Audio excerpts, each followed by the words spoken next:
يا هلا متابعين، حياكم الله. سويت لكم اليوم المقلوبة المتواضعة وسريعة وما بغالها وقت، وطبعا هي نفس طعام المصالة. في البداية أول شي هني معاي زبدة أو ما يسمى السمن، إنزين. وحطيت هنا طبعا هذه راس بصل 2، وبعدهم حمستهم مع بعض لما طلعت ريحته. حطيت بطاط طبعا في وحدنا تقريبا مع 5 دقايق فوق النار، وبعدين حطيت فلفل أخضر وفلفل حار وقلبتهم مع بعض.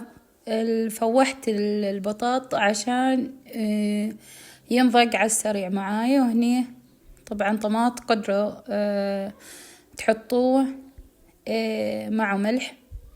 أنا نسيت هالخطوة وما حطيت. وبعدين حطيت ورق غار أو كاري، وبعدين حطيت من ما حبيت أزيد زيت، حطيت معاي أو زبدة أو سمن. ما حبيت حطيت معي العيش المشغول.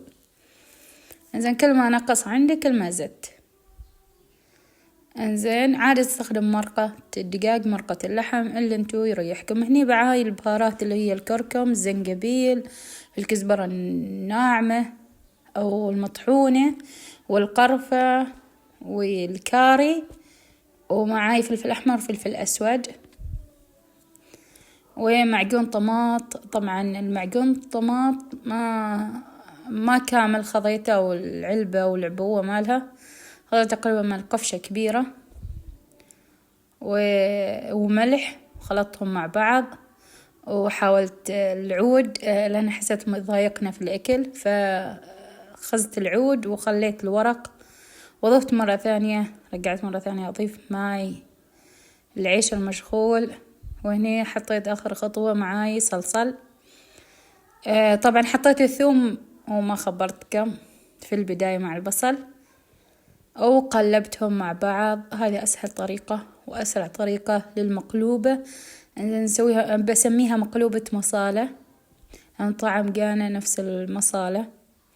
انزين هني الصغرية اللي مسوي بها فيها العيش المشغول، ضفت في القاع طبعا اللي هي الحمسة مالنا.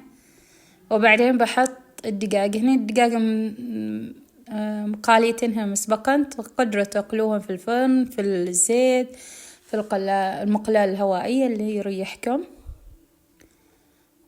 هني عندي دقاقة كاملة.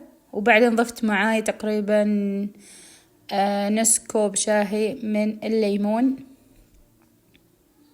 وبعدين هني حطيت العيش اللي هو طبعا نص مستوي ونص لا،